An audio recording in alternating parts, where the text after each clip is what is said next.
একদিন হাইওয়েতে এক বয়স্ক মহিলা তার স্কুটি নিয়ে যাচ্ছিল। হঠাৎ তার স্কুটির টায়ার পাংচার হয়ে যায়। তখন সে ওই হাইওয়ে যত গাড়ি আসছিল সবার কাছে সাহায্য চাইছিল যে কেউ এসে তার টায়ার পাংচারটা ঠিক করে দিক, কিন্তু কেউ দাঁড়াচ্ছিল না। হঠাৎ এক এসি মার্শারি কার এসে দাঁড়ালো। গাড়ি থেকে এক যুবক নামলো। যুবকটার বয়স হবে 23-24। যুবক দেখলো ওই মহিলা রোদে দাঁড়িয়ে ঘামে ভিজে গেছে আর অনেকটা ক্লান্ত হয়ে গেছে। তাই যুবকটি বলল, ম্যাম আপনি আমার গাড়ির মধ্যে গিয়ে বসুন, আমি এসি চালু করে দিচ্ছি, আপনি একটু বিশ্রাম নিন, আমি আপনার টায়ার পাল্টে দিচ্ছি। ছেলেটির কথা মতো ওই মহিলা গাড়ির মধ্যে বসে বিশ্রাম নিচ্ছে। আর এদিকে ছেলেটি কিছুক্ষণ পরে তার গাড়ি ঠিক করে দিয়ে এসে বলল, ম্যাম আপনার গাড়ি ঠিক হয়ে গেছে, আপনি চাইলে এখন যেতে পারেন। মহিলাটি খুব খুশি হলো ছেলেটিকে দেখে, তার সততা দেখে।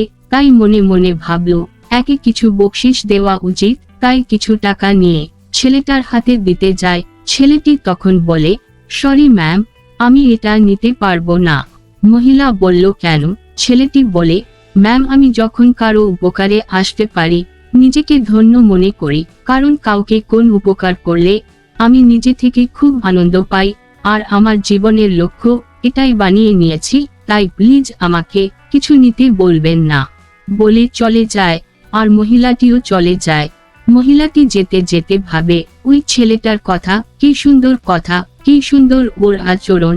এইসব ভাবতে ভাবতে মহিলাটি একটা রেস্টুরেন্টের কাছে চলে আসে আর ভাবে দুপুরে লাঞ্চটা এখানেই করে নেব।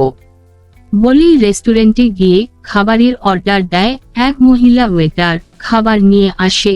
তখন ওই ভদ্র মহিলা ওয়েটারকে দেখে বুঝতে পারে যে ওই ওয়েটার মহিলাটি প্রেগন্যান্ট। তাই তাকে দেখে জিজ্ঞাসা করলো, আপনি তো 7-8 মাস প্রেগনেন্ট, তাই তো নাকি? ওয়েটার মহিলা বলল, জি ম্যাম। ভদ্র মহিলাটি তখন বলল, তাহলে আপনি কেন এই অবস্থাতে কাজ করছেন?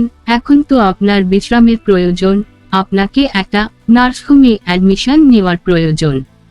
তখন ওয়েটার মহিলাটি বলে, ম্যাম আমরা খুবই গরিব আর আমাদের কাছে ওই টাকাটা নেই যেটা আমার ডেলিভারির সময় লাগবে, তাই আমি কাজটা এখনো করছি। ভদ্রমহিলা জিজ্ঞাসা করে, আপনার স্বামী কি করে?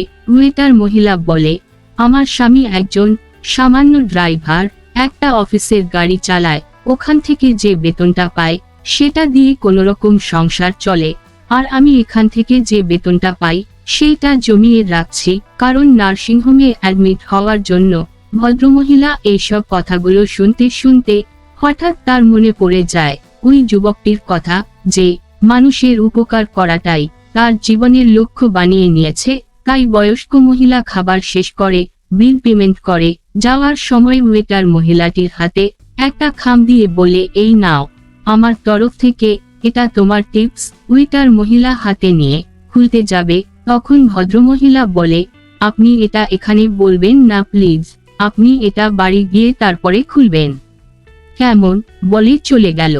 তারপরে ওয়েটার মহিলা সন্ধ্যাবেলা বাড়ি ফিরে যে টিপসগুলো পেয়েছিল সবগুলো তার স্বামীর হাতে দিয়ে বলে, দেখো তো আজকের টিপসের টাকা কত হয়েছে। তার স্বামী টাকাগুলোর মধ্যে একটা খাম দেখতে পেল। তার স্ত্রীকে বলে, এই খামটা কি, এটা খোলনি? তখন তার স্ত্রী বলে, জানো আজকের রেস্টুরেন্টে এক ভদ্রমহিলা আমাকে টিপটা দিয়ে বলেছিল এটা যেন আমি ওখানে না খুলি, বাড়ি এসে খুলতে বলেছিল। খুলে দেখো তো। তার স্বামী খামটা খুলে দেখে একটা 20,000 টাকার চেক দেখে তো অবাক হয়ে যায়। তারা দুজনেই খুব খুশি হয়ে যায়। আর তখন স্বামী বলে, তোমাকে আর এই জবটা এখন করতে হবে না। হঠাৎ তার স্বামী অবাক হয়ে যায় চেকের উল্টো পিঠটা দেখে, কারণ ওখানে কিছু কথা লেখা ছিল যে কাউকে উপকার করাটা আমার জীবনের লক্ষ্য বানিয়ে নিয়েছি। তাহলে বন্ধুরা এই গল্পটাতে কি শিক্ষা পেলাম তা কমেন্ট বক্সে জানিও। Thank you.